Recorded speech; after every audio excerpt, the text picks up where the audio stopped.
now we're on a wide shot just because everyone's taking it live.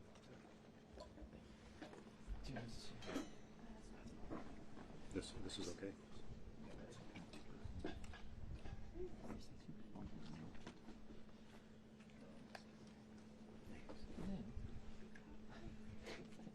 Just watch your left foot. Yeah, Left foot? Yeah, you're fine. Left foot, left foot, left foot. Thank you.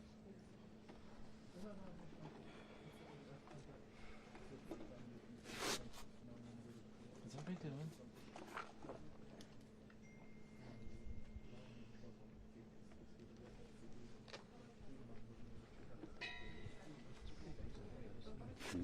I can't believe they got us in this quickly.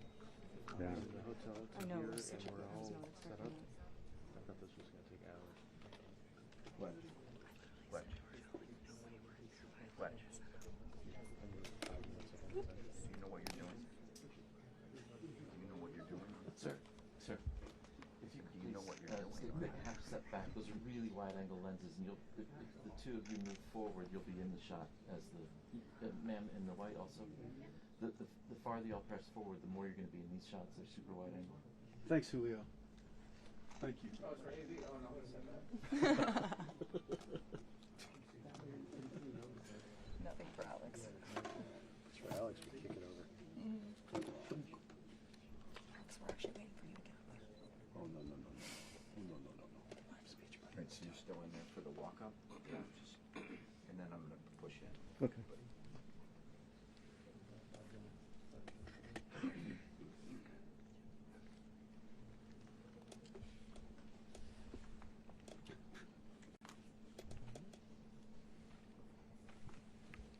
Test image. So handheld camera. Test image. Test image.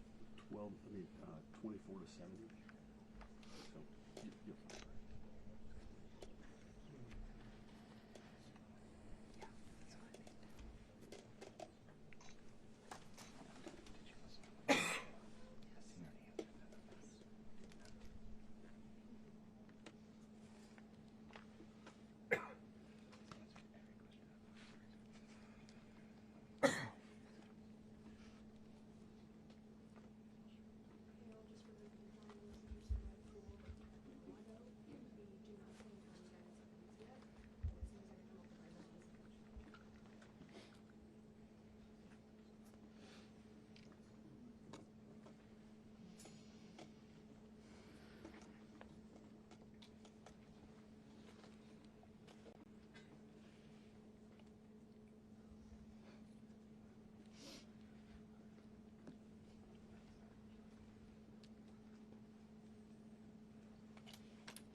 Peter, how do you feel about that? I'm fine with that.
No.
He said, do you want us to move the camera?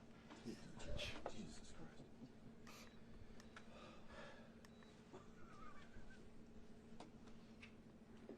I remember my first day.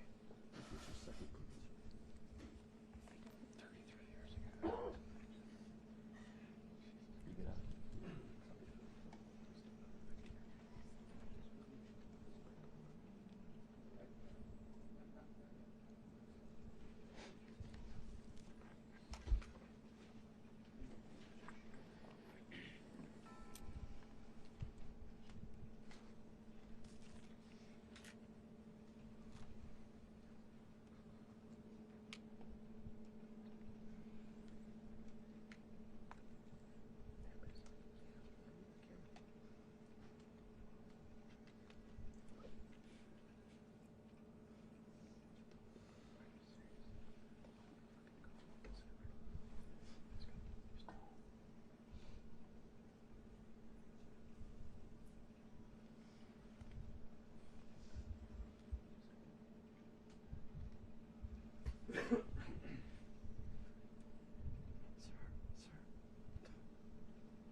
Thanks, Julio. It's primarily an issue for the walkout.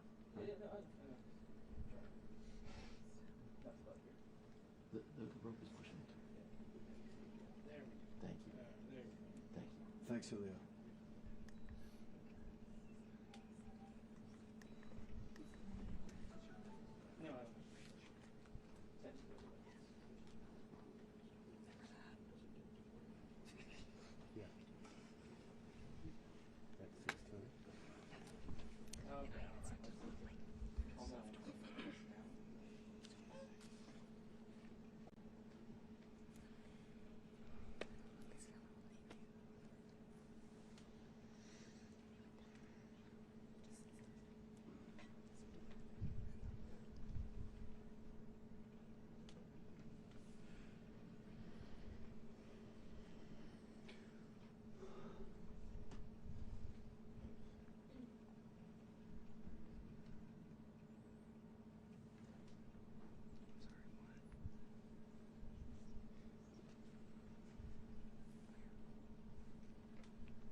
you guys know those mics are hot.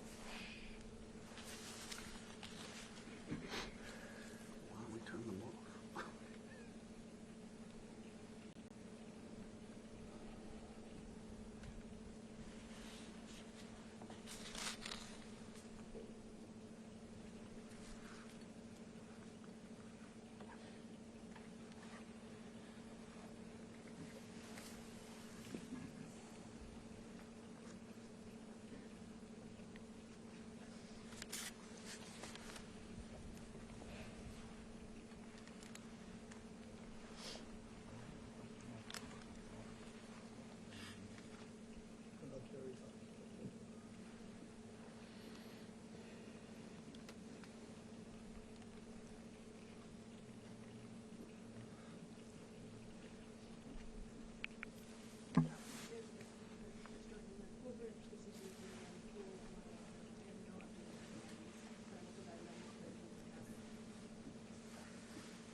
Yeah, gotta watch it.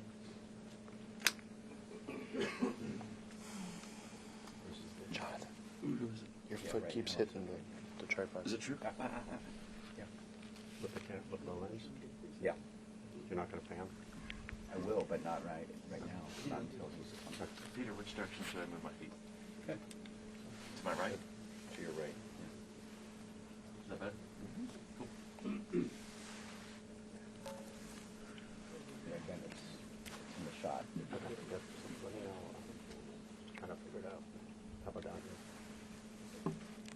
Yeah, I mean, that's fine. That's fine. Okay. Like that's okay? Yeah.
Like, what is he wearing? No, but like. Oh, he's wearing white balls. I know what it is.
actually see the floor. All I get is a bald head. Can you be 6'2"? No. If I'm on my bed, I can't see over there. You're never remote. Sam, look up. Can't see over whose head? Me too.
Okay, thank you very much. This is big stuff. We appreciate you being here. Late last night and early today, at my direction, the United States Armed Forces conducted an extraordinary military operation in the capital of Venezuela. Overwhelming American military power, air, land, and sea, was used to launch a spectacular assault. And it was an assault like people have not seen since World War II. It was a force against a heavily fortified military fortress in the heart of Caracas to bring outlaw dictator Nicolás Maduro to justice. This was one of the most stunning, effective, and powerful displays of American military might and competence in American history. And if you think about it, we've done some other good ones, like the attack on Soleimani, the attack on al-Baghdadi, and the obliteration and decimation of the Iran nuclear sites just recently in an operation known as Midnight Hammer, all perfectly executed and done. No nation in the world could achieve what America achieved yesterday, or frankly in just a short period of time. All Venezuelan military capacities were rendered powerless as the men and women of our military, working with U.S. law enforcement, successfully captured Maduro in the dead of night. It was dark. The lights of Caracas were largely turned off due to a certain expertise that we have. It was dark and it was deadly. But captured along with his wife, Celia Flores, both of whom now face American justice. Maduro and Flores have been indicted in the Southern District of New York, it's Jay Clayton, for their campaign of deadly narco-terrorism against the United States and its citizens. I want to thank the men and women of our military who achieved such an extraordinary success overnight with breathtaking speed, power, precision, and competence. You rarely see anything like it. You've seen some raids in this country that didn't go so well. They were an embarrassment. If you look back to Afghanistan, or if you look back to the Jimmy Carter days, they were different days. We're a respected country again, maybe like never before. These highly trained warriors, operating in collaboration with U.S. law enforcement, caught them in a very ready position. They were waiting for us. They knew we had many ships out in the sea, just sort of waiting. They knew we were coming. So they were in a ready, what's called a ready position. But they were completely overwhelmed and very quickly incapacitated. If you would have seen what I saw last night, you would have been very impressed. I'm not sure that you'll ever get to see it, but it was an incredible thing to see. Not a single American service member was killed, and not a single piece of American equipment was lost. We had many helicopters, many planes, many people involved in that fight. But think of that, not one piece of military equipment was lost, not one service member was, more importantly, killed. The United States military is the strongest and most fearsome military on the planet by far. With capabilities and skills our enemies can scarcely begin to imagine. We have the best equipment anywhere in the world. There's no equipment like what we have, and you see that even if you just look at the boats. You know, we've knocked out 97% of the drugs coming in by sea. 90%. Each boat kills on average 25,000 people. We knocked out 97%. And those drugs mostly come from a place called Venezuela. We're going to run the country until such time as we can do a safe, proper, and judicious transition. So we don't want to be involved with having somebody else get in and we have the same situation that we had for the last long period of years. So we are going to run the country until such time as we can do a safe, proper, and judicious transition.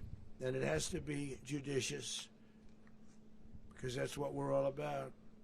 We want peace, liberty, and justice for the great people of Venezuela, and that includes many from Venezuela that are now living in the United States and want to go back to their country. It's their homeland. We can't take a chance that somebody else takes over Venezuela that doesn't have the good of the Venezuelan people in mind. We've had decades of that. We're not going to let that happen. We're there now, and what people don't understand, but they understand as I say this, we're there now, but we're going to stay until such time as the proper transition can take place. So we're going to stay until such time as we're going to run it, essentially, until such time as a proper transition can take place. As everyone knows, the oil business in Venezuela has been a bust, a total bust, for a long period of time.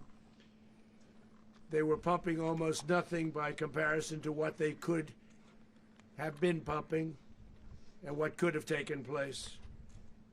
We're going to have our very large United States oil companies, the biggest anywhere in the world, go in, spend billions of dollars, fix the badly broken infrastructure, the oil infrastructure, and start making money for the country. And we are ready to stage a second and much larger attack if we need to do so. So we were prepared to do a second wave if we needed to do so. We actually assumed that a second wave would be necessary, but now it's probably not. The first wave, if you'd like to call it that, the first attack was so successful, we probably don't have to do a second, but we're prepared to do a second wave, a much bigger wave, actually. This was pinpoint, but we have a much bigger wave that probably won't have to do. This partnership of Venezuela with the United States of America, a country that everybody wants to be involved with because of what we were able to do and accomplish, will make the people of Venezuela rich, independent, and safe. And it will also make the many, many people from Venezuela that are living in the United States extremely happy. They suffered. They suffered. So much was taken from them. They're not going to suffer anymore. The illegitimate dictator Maduro was the kingpin of a vast criminal network responsible for trafficking colossal amounts of deadly and illicit drugs into the United States. As alleged in the indictment, he personally oversaw the vicious cartel known as Cartel de las Solas, which flooded our nation with lethal poison, responsible for the deaths of countless Americans, many, many Americans. Hundreds of thousands over the years of Americans died because of him. Maduro and his wife will soon face the full might of American justice and stand trial on American soil. Right now they're on a ship. They'll be heading to ultimately New York, and then a decision will be made, I assume, between New York and Miami or Florida. But we have people where the overwhelming evidence of their crimes will be presented in a court of law. And I've seen it. I've seen what we have. It's both horrible and breathtaking that something like this could have been allowed to take place. For many years after his term as president of Venezuela expired, Maduro remained in power and waged a ceaseless campaign of violence, terror, and subversion against the United States of America, threatening not only our people, but the stability of the entire region. And you all saw it. In addition to trafficking gigantic amounts of illegal drugs that inflicted untold suffering and human destruction all over the country, all over in particular the United States. Maduro sent savage and murderous gangs, including the bloodthirsty prison gang Tren de Aragua, to terrorize American communities nationwide, and he did indeed. They were in Colorado. They took over apartment complexes. They cut the fingers off people if they called police. They were brutal, but they're not so brutal now. And I just have to congratulate our military, Pete and everybody, and our National Guard, because the job that they've done, whether it's in Washington, D.C., where we have a totally safe city, where it was one of the most unsafe cities anywhere in the world, frankly, and now we have no crime in Washington, D.C. We haven't had a killing. We had the terrorist attack a few weeks ago. A little bit of a different kind of a threat, but we haven't had a killing in a long period of time, 6-7 months. We used to have two, on average, 2 a week in Washington, our capital. We don't have that anymore. The restaurants are opening. Everyone's happy. They're going, they're walking their daughters, they're walking their children, their wives, they walk to restaurants. Restaurants are opening all over Washington, D.C. So I want to thank the National Guard. I want to thank our military. And I want to thank law enforcement. It's been amazing. And they should do it with more cities. We're doing it, as you know, and we're doing it in Memphis, Tennessee right now, and crime is down. We've just sort of started a few weeks ago, but crime is down now 77%. And the governor of Louisiana called, great person, and he wanted us to help him, as you know, in a certain very nice part of Louisiana, and we have done that. It was a rough section, and we have crime down. I understand it's down to almost nothing already after 2.5 weeks. New Orleans, it's down to almost nothing, and we've only been there for 2.5 weeks. Can't imagine why governors wouldn't want us to help. We also helped, as you know, in Chicago, and crime went down a little bit there. We did a very small help because we had no working ability with the governor. The governor was a disaster, and the mayor was a disaster. But it knocked down crime. But we're pulling out of there when they need us. We'll know. You'll know. You'll be writing about it. And likewise, Los Angeles, where we saved Los Angeles early on, where the head of the police department made a statement that if the federal government didn't come in, we would have lost Los Angeles. That's long after the fires. That's when they had the riots in Los Angeles. We did a great job. Got no credit for it whatsoever, but that's okay. It doesn't matter. We don't need the credit. But we'll be pulling out when they need us. They'll call, or we'll go back if we have to. We'll go back. But we did a great job in various cities. But the place that we're very proud of is Washington, D.C., because it's our nation's capital. We took it from being a crime-ridden mess to being one of the safest cities in the country. But the gangs that they sent raped, tortured, and murdered American women and children. They were in all of the cities I mentioned, Tren de Aragua. And they were sent by Maduro to terrorize our people, and now Maduro will never again be able to threaten an American citizen or anybody from Venezuela. There will no longer be threats. For years I've highlighted the stories of those innocent Americans whose lives were so heartlessly robbed by this Venezuelan terrorist organization. Really one of the worst. One of the worst, they say the worst. Americans like 12-year-old Jocelyn Nungary from Houston. Beautiful Jocelyn Nungary, what happened to her? They, as you know, they kidnapped, assaulted, and murdered by Tren de Aragua animals. They murdered Jocelyn and left her dead under the bridge. There was a bridge that will never be the same to so many people after seeing what happened. As I've said many times, the Maduro regime emptied out their prisons, sent their worst and most violent monsters into the United States to steal American lives. And they came from mental institutions and insane asylums. They came from prisons and jails. The reason I say both, they sound similar. Actually, prisons, little bit more hostile, a little bit tougher. A mental institution isn't as tough as an insane asylum, but we got them both. They sent from their mental institutions, they sent from their jails, prisons. They were drug dealers, they were drug kingpins, they sent everybody bad into the United States. But no longer, and we have now a border where nobody gets through. In addition, Venezuela unilaterally seized and stole American oil, American assets, and American platforms, costing us billions and billions of dollars. They did this a while ago, but we never had a president that did anything about it. They took all of our property. It was our property. We built it. And we never had a president that decided to do anything about it. Instead, they fought wars that were 10,000 miles away. We built Venezuela oil industry with American talent, drive, and skill, and the socialist regime stole it from us during those previous administrations, and they stole it through force. This constituted one of the largest thefts of American property in the history of our country. Considered the largest theft of property in the history of our country. Massive oil infrastructure was taken like we were babies, and we didn't do anything about it. I would have done something about it.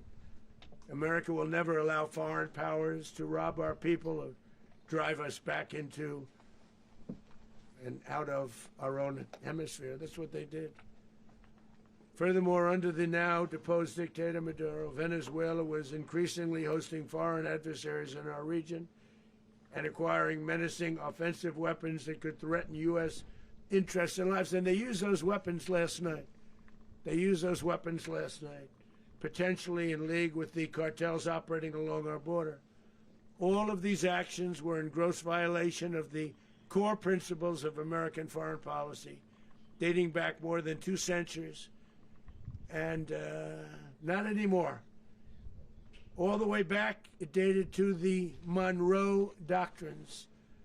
And the Monroe Doctrine is a big deal. But we've superseded it by a lot. By a real lot. They now call it the Monroe Document. I don't know. It's Monroe Doctrine. We sort of forgot about it. It was very important, but we forgot about it. We don't forget about it anymore. Under our new national security strategy, American dominance in the Western Hemisphere will never be questioned again. Won't happen. So just in concluding, for decades, other administrations have neglected or even contributed to these growing security threats in the Western Hemisphere. Under the Trump administration, we are reasserting American power in a very powerful way in our home region. And our home region is very different than it was just a short while ago. The future will be, and we did this in my first term. We had great dominance in my first term, and we have far greater dominance right now. Everyone's coming back to us. The future will be determined by the ability to protect commerce and territory and resources that are core to national security. These are core to our national security. Just like tariffs are, they've made our country rich, and they've made our national security stronger than ever before. But these are the iron laws that have always determined global power. And we're going to keep it that way. We will secure our borders. We will stop the terrorists. We will crash the cartels, and we will defend our citizens against all threats, foreign and domestic. Other presidents may have lacked the courage or whatever to defend America, but I will never allow terrorists and criminals to operate with impunity against the United States. This extremely successful operation should serve as warning to anyone who would threaten American sovereignty or endanger American lives. Very importantly, the embargo on all Venezuelan oil remains in full effect. The American Armada remains poised in position, and the United States retains all military options until United States demands have been fully met and fully satisfied. All political and military figures in Venezuela should understand what happened to Maduro can happen to them, and it will happen to them if they aren't just, fair, even to their people. The dictator and terrorist, Maduro, is finally gone in Venezuela. People are free. They're free again. It's been a long time for them, but they're free. America is a safer nation. This morning, it's a prouder nation this morning because it didn't allow this horrible person and this country that was doing very bad things to us.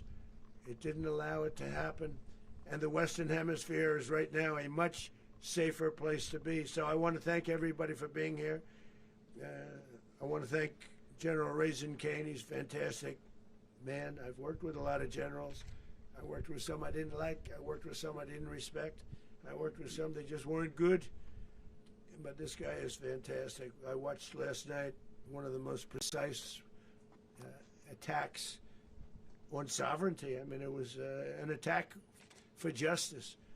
And I'm very proud of him, and I'm very proud of our Secretary of War, Pete Hegseth, who I'm going to ask to say a few words. Thank you very much. Mr. President, can you explain how the U.S. will run Venezuela?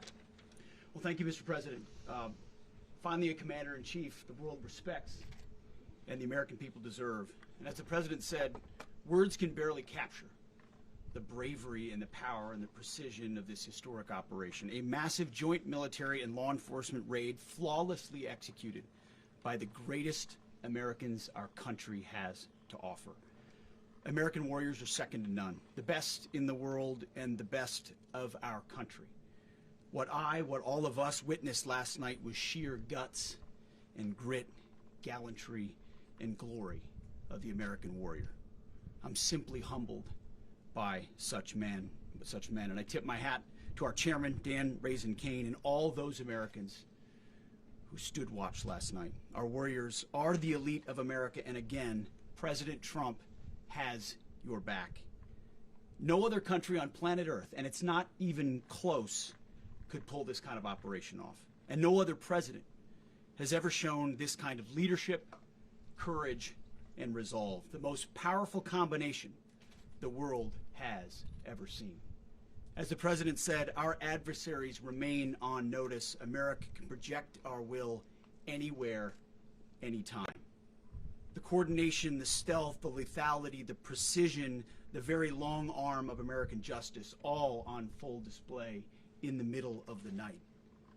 Nicolás Maduro had his chance, just like Iran had their chance, until they didn't and until he didn't. He effed around, and he found out. President Trump is deadly serious about stopping the flow of gangs and violence to our country. Deadly serious about stopping the flow of drugs and poison to our people. Deadly serious about getting back the oil that was stolen from us. And deadly serious about reestablishing American deterrence and dominance in the Western Hemisphere. This is about the safety, security, freedom, and prosperity of the American people. This is America first. This is peace through strength. And the United States War Department is proud to help deliver it. Welcome to 2026, and under President Trump, America is back. I'd like to welcome now our chairman, Chairman Raisin Kane, to give a few more details about the operation. Mr. Chairman. Thank you, Mr. Secretary. Thank you, Mr. President, and good morning. Last night, on the order of the President of the United States and in support of a request from the Department of Justice, as the President said, the United States military conducted an apprehension mission in Caracas, Venezuela, to bring to justice two indicted persons, Nicolas and Cecilia Maduro. This operation, known as Operation Absolute Resolve, was discreet, precise, and conducted during the darkest hours of January 2nd and was the culmination of months of planning and rehearsal, an operation that, frankly, only the United States military could undertake. What I'd like to do this morning is talk to you through some of the preparation and the details without compromising any of our tactics, techniques, and procedures. There is always a chance that we'll be tasked to do this type of mission again. Our interagency work began months ago and built on decades of experience of integrating complex air, ground, space, and maritime operations. While the past 2 decades have honed the skills of our special operations forces, this particular mission required every component of our joint force, with soldiers, sailors, airmen, Marines, and Guardians working in unison with our intelligence agency partners and law enforcement teammates in an unprecedented operation. We leveraged our unmatched intelligence capabilities and our years of experience in hunting terrorists, and we could not have done this mission without the incredible work by various intelligence agencies, including the CIA, NSA, and NGA. We watched, we waited, we prepared, we remained patient and professional. This mission was meticulously planned, drawing lessons from decades of missions over the last many years, many missions over these last many years. This was an audacious operation that only the United States could do. It required the utmost of precision and integration within our joint force. And the word integration does not explain the sheer complexity of such a mission. An extraction so precise it involved more than 150 aircraft launching across the Western Hemisphere in close coordination, all coming together in time and place to layer effects for a single purpose: to get an interdiction force into downtown Caracas while maintaining the element of tactical surprise. Failure of one component of this well-oiled machine would have endangered the entire mission, and failure is never an option for America's joint force. Those in the air over Caracas last night were willing to give their lives for those on the ground and in the helicopters. Let me talk a little bit about the preparation. After months of work by our intelligence teammates to find Maduro and understand how he moved, where he lived, where he traveled, what he ate, what he wore, what were his pets, in early December, our force was set pending a series of aligned events. Key was choosing the right day to minimize the potential for civilian harm and maximize the element of surprise, and minimize the harm to the indicted personnel so, as the President said, they could be brought to justice. And as the President said earlier today, weather in Venezuela is always a factor this time of the year. And over the weeks through Christmas and New Year's, the men and women of the United States military sat ready, patiently waiting for the right triggers to be met and the President to order us into action.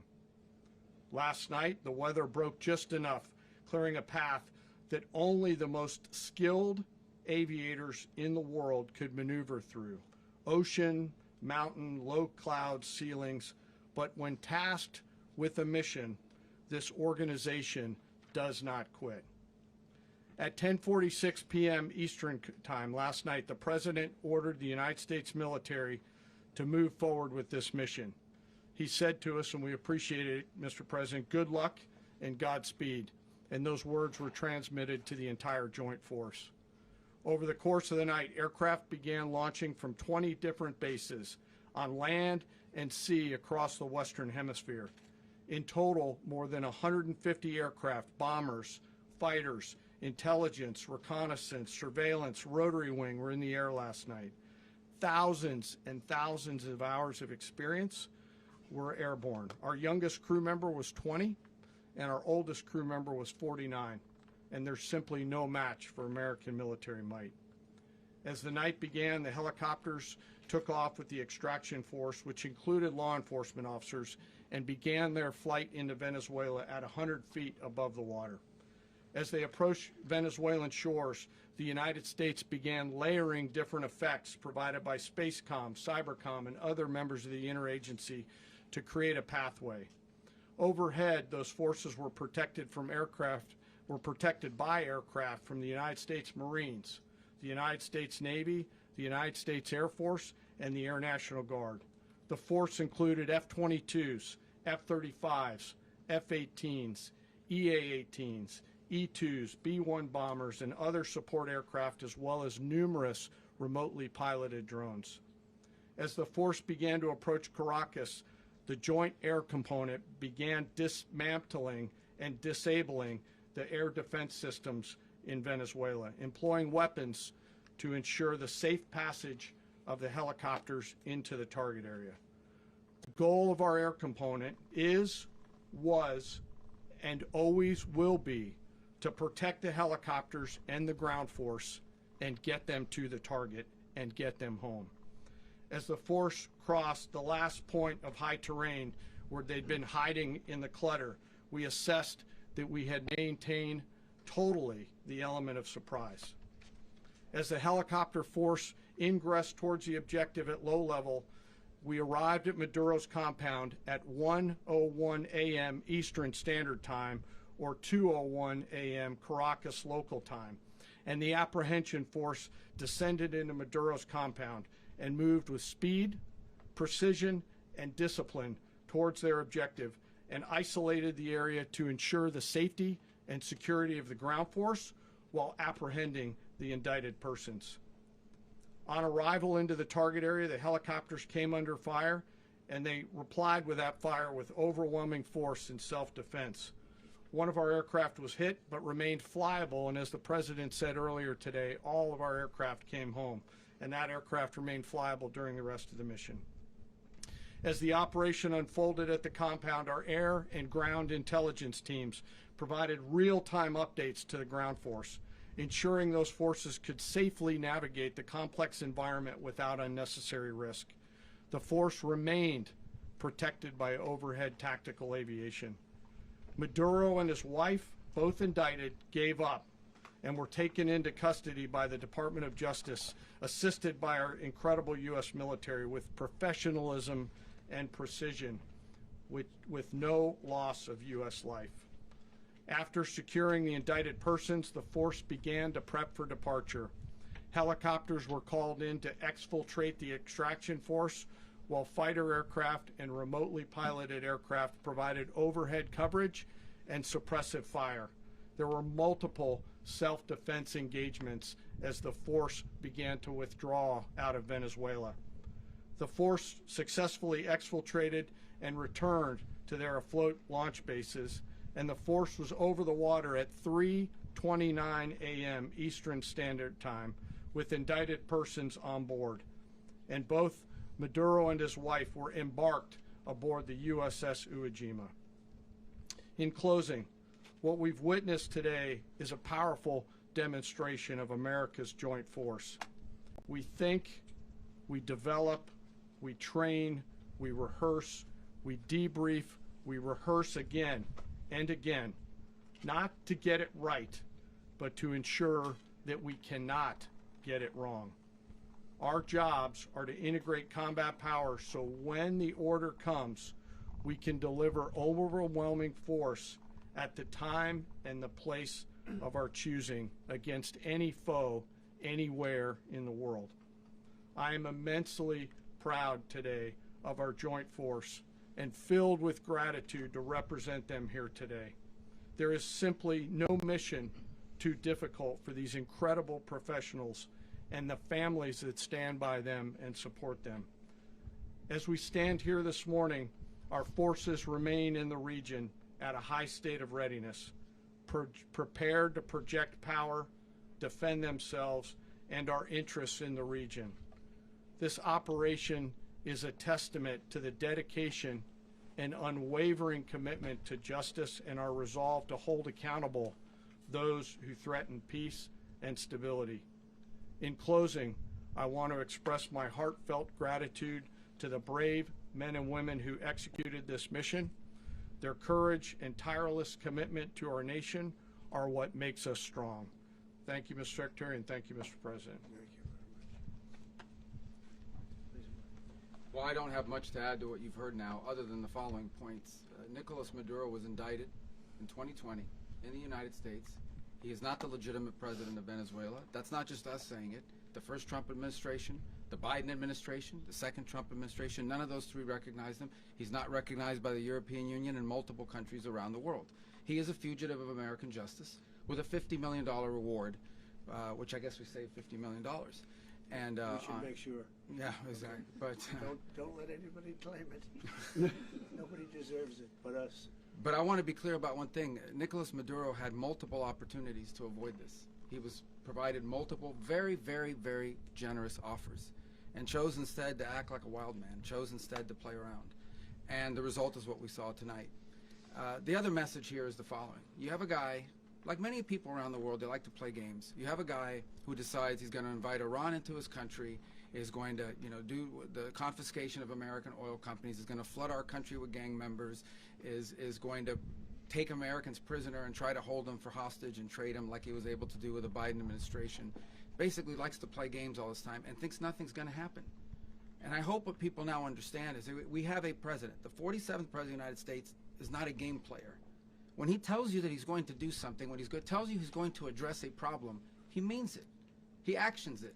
I can tell you, I've watched this process now for 14, 15 years, been around it. Everybody talks, I'm going to do this, I'm going to do that. When I get there, we're going to do this, we're going to take. This is a president of action.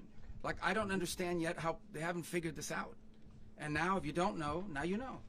Because this is the way it's going to play out. And I think people need to understand that this is not a president that just talks and does letters and press conferences. And, if he says he's serious about something, he means it. And this is something that was a direct threat to the national interest of the United States, and the president addressed it. There's a president of peace, by the way. I told you what I just said earlier. This guy had multiple opportunities to find his way somewhere else and figure out another. He could have been living somewhere else right now very happy, but instead he wanted to play big boy. And so now, he's got other sets of problems on his hands. And but I think the message here should be for the world. Look, the president doesn't go out looking for people to pick fights with. He's not, generally wants to get along with everybody. We'll talk and meet with anybody, but don't play games. Don't play games with this president's in office, because it's not going to turn out well. And so I hope that, I guess that lesson was learned last night, and we hope it'll be instructive moving forward. Is that a message for Cuba? Mr. President. Mr. President. Mr. President. Mr. President. Mr. President. You said that the U.S. is going to run Venezuela, so who's in power right now? Well, we're going to be running it with a group, and we're going to make sure it's run properly. We're going to rebuild the oil infrastructure, which will cost billions of dollars. It'll be paid for by the oil companies directly. They will be reimbursed for what they're doing, but it's going to be paid. And we're going to get the oil flowing the way it should be. As you know, it was just a minor flow. It was actually a minor flow for what they have.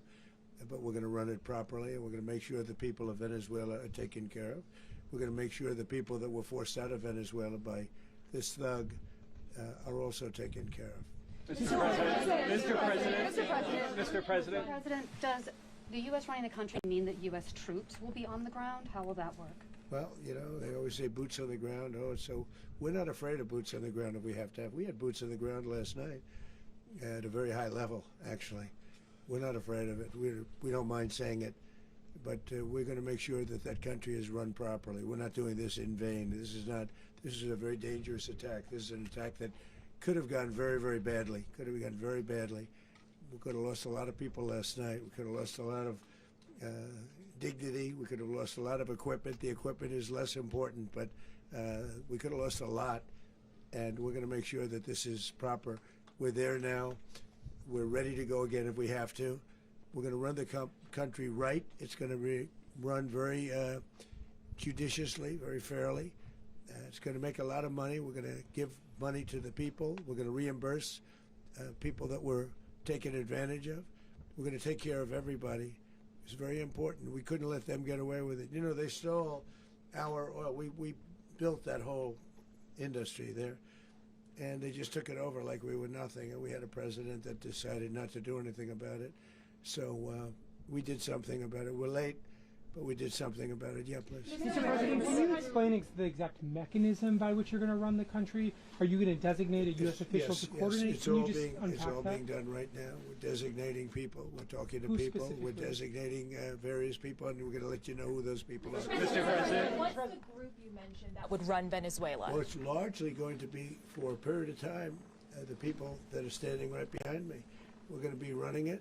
We're going to be bringing it back. It's a dead, I talk about a dead country. A year and a half ago, we were a dead country. Now we're the hottest country anywhere in the world. We're a country doing better than any country anywhere in the world. And it required leadership. Venezuela has a lot of bad people in there, a lot of bad people that shouldn't be leading. We're not going to take a chance that one of those people take over for Maduro. So you can look at, and others, we have fantastic people, including people in the military. So we're going to have a group of people running it until such time as it can be put back on track, make a lot of money for the people, and give people a great way of life, and also reimbursement for people in our country that were forced out of Venezuela. Mr. President, Rubio would be. You said earlier today that you weren't going to back Machado to come back and be the opposition leader in your Fox and Friends interview. And then you also mentioned the vice president of Venezuela. Are you going to work with the vice president of Venezuela, or how do you foresee the relationship going? I understand she was just sworn in, but she was, as you know, picked by Maduro. So Marco's working on that directly. He just had a conversation with her, and she's essentially willing to do what we think is necessary to make Venezuela great again. Very simple. Mr. President, Colombian President Gustavo Petro, a couple weeks ago, he said he's got to watch his ass. And today, he said he's not concerned about anything happening to him in the aftermath of this operation. So, just what your message is about that. Well, he has cocaine mills. He has factories where he makes cocaine. And yeah, I think I stick by my first statement. He's making cocaine, they're sending it into the United States, so he does have to watch his ass. Mr. President, did you notify any members of Congress in advance? Marco, do you want to talk about that? Because you were involved in it. Sure. We call members of Congress immediately after. This was not the kind of mission that you can do congressional notification on. It was a trigger-based mission in which conditions had to be met night after night. We watched and monitored that for a number of days. So it's just simply not the kind of mission you can call people and say, hey, we may do this at some point in the next 15 days. But it's largely a law enforcement function. Remember, at the end of the day, at its core, this was an arrest of 2 indicted fugitives of American justice, and the Department of War supported the Department of Justice in that job. Now, there are broader policy implications here, but it's just not the kind of mission that you can pre-notify because it endangers the mission. Mr. President, if I could add one thing to that. Congress has a tendency to leak. This would not be good. If they leaked, General, I think it would have been maybe a very different result. But I have to say, they knew we were coming at some point, you know. We had a lot of ships out there. They sort of knew we were coming.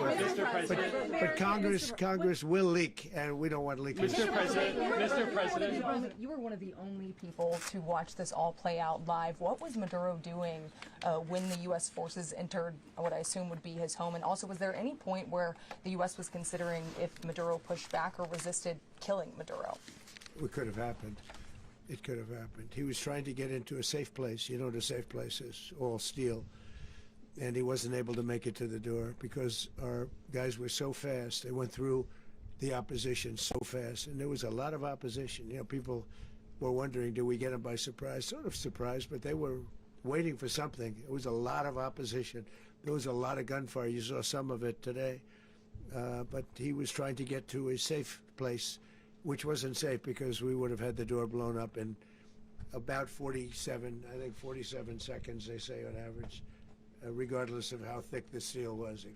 It was a very thick door. It was a very heavy door, but he was unable to get to that door. He made it to the door. He was unable to close it. So where is Maduro going to be? Go ahead, finish. Where is Maduro going to be in the time being right now? Do you know his exact whereabouts? Well, eventually, ultimately, in the near future, he's going to be brought to New York. And where is he going to be held? Where is he going to be held in New York? Do you know? That's going to be up to the officials that do these things. Mr. President, the U.S. has something of a mixed track record of ousting dictators without necessarily a plan for what comes afterwards. Did that weigh on your decision making? Well, that's why we had different presidents, but with me, that's not true. With me, we've had a perfect track record of winning. We win a lot, and we win. If you look at Soleimani, you look at al-Baghdadi, you look at the Midnight Hammer. Midnight Hammer was incredible. Right now, you wouldn't have peace in the Middle East. We have essentially peace in the Middle East because of that. If we weren't successful with Midnight Hammer, you wouldn't have peace in the Middle East. So, with me, you've had a lot of victory. You've had only victories. You've had no losses. Yeah. Mr. President, can you? How long do you expect the U.S. to run Venezuela, and how soon do you want the Venezuelan people to hold elections? So I'd like to do it quickly, but it takes a period of time. You know, we're rebuilding. We have to rebuild their whole infrastructure. The infrastructure is rotted. it's actually very dangerous. It's a, blow-up territory. Oil is very dangerous. It's a very dangerous thing to take out of the ground. It can kill a lot of people. It has killed a lot of people doing just that. The infrastructure is old. It's rotted. Much of it is stuff that we put there 25 years ago, and we're going to be replacing it. And we're going to take a lot of money out so that we can take care of the country. Are you saying that Secretary Rubio and Mr. President, China, Russia, and Iran have interests in Venezuela. How does this operation affect your relationships with them when it comes to the oil in terms of and the China drugs? and Russia, Russia when we get things straightened out. But in terms of other countries that want oil, we're in the oil business. We're going to sell it to them. We're not going to say we're not going to. In other words, we'll be selling oil, probably in much larger doses because they couldn't produce very much because their infrastructure was so bad. So we'll be selling large amounts of oil to other countries, many of whom are using it now, but I would say many more will come. Are you saying that, Mr. President, are you saying that?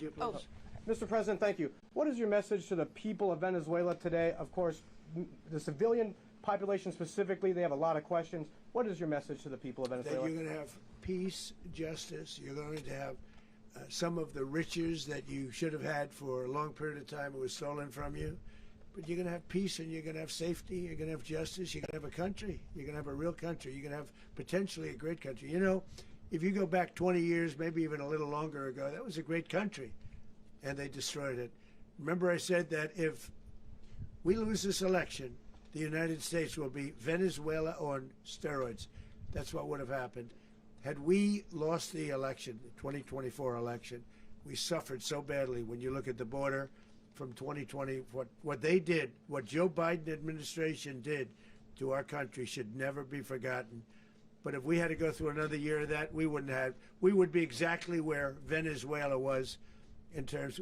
I used to say, if they win, we're going to be Venezuela on steroids, and that's what would have happened. President, thank you. Are you saying that Secretary Hegseth and Rubio are going to be running Venezuela, and will you be sending in U.S. military They're going troops to be a to provide? team that's working with the people of Venezuela to make sure that we have Venezuela right. Because for us to just leave, who's going to take over? I mean, there is nobody to take over. You have a vice president who's been appointed by Maduro. And right now she's the vice president, and she's, I guess, the president. She was sworn as president just a little while ago. She had a long conversation with Marco, and she said, we'll do whatever you need. I think she was quite gracious, but she really doesn't have a choice. We're going to have this done right. We're not going to just do this with Maduro, then leave like everybody else, leave and say, let it go to hell.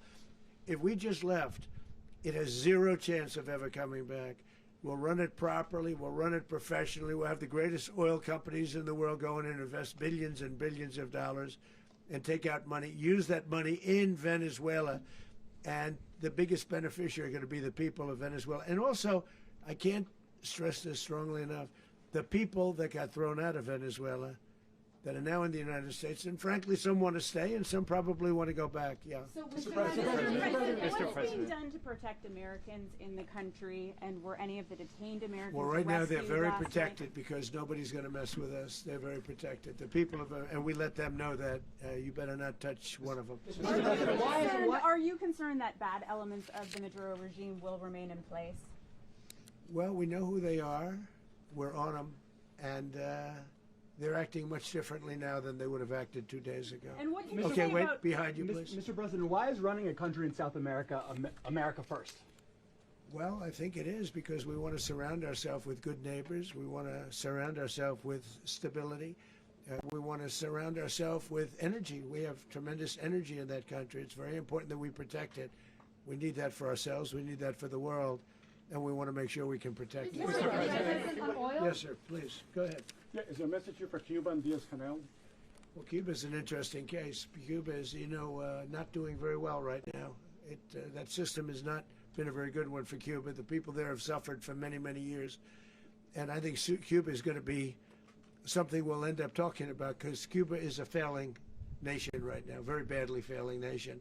And we want to help the people of Cuba. It's very similar in the sense that we want to help the people in Cuba, but we want to also help the people that were forced out of Cuba and living in this country. Do you want to say something about that, Marco, please? Well, I mean, I just gave you a statement a few minutes ago about, when the president speaks, you should take him seriously. So suffice it to say, Cuba is a disaster. It's run by incompetent, senile men, and in some cases, not senile, but incompetent nonetheless. It has no economy. It's in total collapse. And by the way, they were, all the guards that helped protect Maduro, this is well known, their whole spy agency, all that were full of Cubans. I mean, they basically, it's amazing. This poor island took over Venezuela in some cases. One of the biggest problems that Venezuelans have is they have to declare independence from Cuba that tried to basically colonize it from a security standpoint. So, yeah, look, if I lived in Havana and I was in the government, I'd be concerned, at least a little bit. Are you cutting off the oil flow to Cuba from Venezuela? Well, the president already announced a week ago that anything that's sanctioned, it's sanctioned oil, it's not going to be allowed to get there. So that's an The answer is yes. Mr. President, Is the U.S. aware of the location of opposition leader Machado, and have you been in contact with her? No, we haven't. No, we haven't. Mr. President, on Monday. Oh, I think it would be very tough for her to be the leader. She doesn't have the support within, or the respect within the country. She's a very nice woman, but she doesn't have the respect. Mr. President, is it possible that the U.S. ends up administrating Venezuela for years? Well, it won't cost us anything because the money coming out of the ground is very substantial, so it's not going to cost us anything. So the U.S. isn't going to dedicate any money to... Well, we want safety there. We want to be surrounded by countries that aren't housing all of our enemies all over the world. That's what was happening, and you don't want to have that. But we're going to be rebuilding, and we're not spending money. The oil companies are going to go in. They're going to spend money. We're going to take back the oil that, frankly, we should have taken back a long time ago. A lot of money is coming out of the ground. We're going to get reimbursed for all of that. We're going to get reimbursed for everything that we spend. So it's going to be a very important. This is a very big evening that took place last night.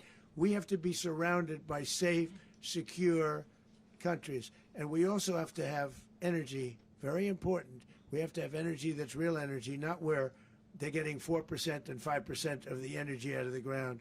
You take a look, it was such a disaster. So what's going to happen with Venezuela, I think, over the next period of a year is going to be a great thing. And the people of Venezuela will be the biggest beneficiaries. Mr. President, on Monday, U.S. military. Mr. President, thank you. What did you last speak to Maduro about when you spoke? And is the Well, US I don't want to get into the Venezuela? conversations, but I did have conversations with him, and I said, you got to surrender. And I actually thought he was pretty close to doing so, but now he wished he did, yeah. Mr. President, can you explain, you said that Maduro is responsible for drug trafficking. You recently pardoned the former president of Honduras who was convicted of many drug trafficking. Can you explain how these two situations are different? And would you ever pardon Maduro? I endorsed, as you know, the winning president, the man who won in Honduras. I endorsed the man who won in Chile. I endorsed the man who won in Argentina. And we are doing very well with that whole group. What the man that I pardoned was, if you could equate it to us, he was treated like the Biden administration treated a man named Trump. That didn't work out too well for them. This was a man who was persecuted very unfairly. He was the head of the country. He was persecuted very unfairly. And there are a number of them. And we felt that it was a very unfair situation that happened to him. He's also a party member of the man who won. So obviously the people liked what I did. And one of the reasons that was done is because of the fact that the party in power felt very strongly that that man was treated very badly. I studied it very quickly, and then I studied it in great detail.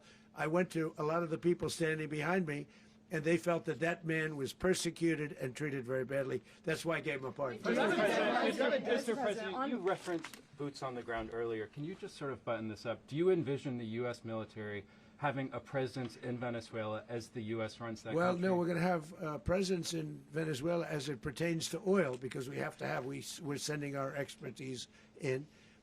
So you may need something, not very much. But no, we're going to be taking out a tremendous amount of wealth out of the ground. And that wealth is going to the people of Venezuela and people from outside of Venezuela that used to be in Venezuela. and it goes also to the United States of America in the form of reimbursement for the damages caused us by that country. So I want to thank you all very much. Thank you. Do you have one? Yes, please. You were so nice before. I'm going to give you the final question. Go Thank ahead. you, Mr. Unless it's a President. bad question, in It's which about case I'll Putin. go one word. It's about who? It's about Putin, if you want. About Putin. Well, that's always nice You had a to talk phone. about Putin. You had a phone call with him Yeah. on Monday. Did he talk at all about Maduro? Did y'all talk about this? No, we didn't. And We then- never spoke about Maduro. Are you mad at him right now? I mean, there's this I'm not intelligence. thrilled with Putin. I'm not thrilled with Putin. He's killing too many people. There was that I intelligence. thought that would be so. I settled 8 1/4 war. You know what the 1/4 was? Thailand and Cambodia. I did it again. They broke out, and I did it in about 5 hours, and I settled it. I'm giving myself 1/4, so I'm up to now 8 1/4. In other words, I settled the war, but then they broke out. They had a pretty bad breakout over the last 4 days. I got them to go back to peace. So I only give 1/4. I thought the easiest one would be, one of the easier ones would be Russia, Ukraine.